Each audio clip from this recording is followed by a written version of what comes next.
ಇದೊಂದು ನಾಚಿಕೆಗೇಡಿನ ಸಂಗತಿ. ಒಬ್ಬ ಸಂಸದ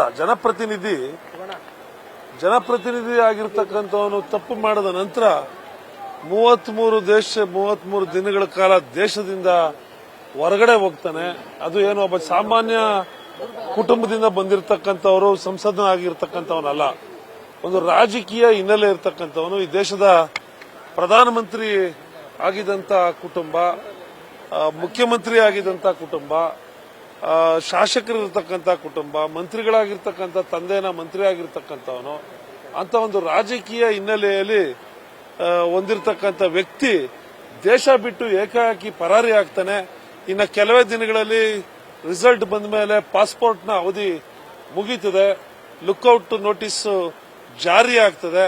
ಅನಿವಾರ್ಯವಾಗಿ ಡಿಪ್ಲೊಮ್ಯಾಟಿಕ್ ಪಾಸ್ಪೋರ್ಟ್ನ ಕಳೆದ ಮೇಲೆ ಅತಂತ್ರ ಆಗ್ತೀವಿ ಅಂತಕ್ಕಂಥ ಹಿನ್ನೆಲೆಯಲ್ಲಿ ಅನಿವಾರ್ಯವಾಗಿ ದೇಶಕ್ಕೆ ಬರ್ತಾ ಇದ್ದಾನೆ. ಇಲ್ಲಾಂದ್ರೆ ಅವನಿಗೆ ಬರದೇ ಇರತಕ್ಕಂಥ ವಿಧಿನೇ ಇಲ್ಲ, ಬರಲೇಬೇಕಾಗಿತ್ತು. ಅವನು ಬರದೇ ಹೋದ್ರೆ ಈಗ 6ನೇ ತಾರೀಕು ನಂತರ ಆ ಪಾಸ್ಪೋರ್ಟ್ನ ಅವಧಿ ಮುಗಿದಿದ್ರೆ ಅವನಿಗೆ ವಿದೇಶದಲ್ಲಿ ಬಂಧನದ ಭೀತಿ ಇದ್ದಂತ ಹಿನ್ನೆಲೆಯಲ್ಲಿ ಇವತ್ತು ಬರ್ತಾ ಇರ್ತಕ್ಕಂಥ ಇದೊಂದು ನಾಚಿಕೆಗೇಡು. ಇದನ್ನ ಎಲ್ಲರೂ ತಲೆ ತಗ್ಗಿಸ್ತಕ್ಕಂಥ ಒಬ್ಬ ಸಂಸದನಾಗಿ, ಒಬ್ಬ ಗ್ರಾಮ ಪಂಚಾಯತಿ ಸದಸ್ಯ ಅಲ್ಲ, ಒಬ್ಬ ಸಂಸದನಾಗಿ ರಾಜಕೀಯ ಹಿನ್ನೆಲೆಯುಳ್ಳ ಕುಟುಂಬದಿಂದ ಇದು ಅತ್ಯಂತ ನಮ್ಮ ರಾಜ್ಯಕ್ಕೆ ಒಂದು ನಾಚಿಕೆಗೇಡಿನ ಸಂಗತಿ. ನಿಮ್ಮ ಡಿಕೆಶಿ ಅವ್ರ ಕೈವಾಡ ಇದೆ ಅಂತ ಆರೋಪಗಳು ಮಾಡ್ತಾ ಇದ್ದಾರೆ.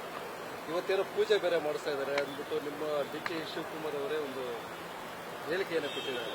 ಅದರ ಬಗ್ಗೆ ಡಿಕೆ ಶಿವಕುಮಾರ್ ಪ್ರಜ್ವಲ್ ರೇವಣ್ಣನಿಗೆ ಎಲ್ಲಂದ್ರಲ್ಲಿ ಪ್ಯಾಂಟ್ ಪಿಚ್ಚು ಅಂತ ಹೇಳಿರಲಿಲ್ಲ. ಪ್ಯಾಂಟ್ ಬಿಚ್ಚಿ ಮೊಬೈಲ್ ಹಿಡ್ಕೊಂಡು ಎಕ್ಸ್ಪರ್ಟ್ ಆಗಿ ವಿಡಿಯೋ ರೆಕಾರ್ಡ್ ಮಾಡುವಂತ ಆ ಲುಚ್ಚ ಕೆಲಸ ಮಾಡುವಂತ ಡಿಕೆ ಶಿವಕುಮಾರ್ ಏನಾರು ಹೇಳಿ, ಇಲ್ಲ ಡಿಕೆ ಶಿವಕುಮಾರ್ ಯಾರನ್ನಾರು ನೇಮಕ ಮಾಡಿ ವಿಡಿಯೋ ರೆಕಾರ್ಡ್ ಮಾಡಿದ್ರೆ ಇದು ಡಿಕೆ ಶಿವಕುಮಾರ್ ಪಾತ್ರ ಅಂತ.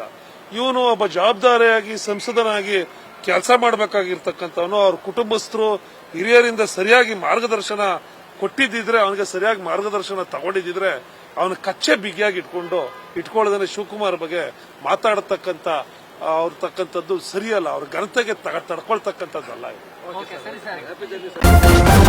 ನ್ಯೂಸ್ ಫಸ್ಟ್ ನಿರ್ಭೀತಿಯಿಂದ ನಿಮ್ಮ ಪರವಾಗಿ.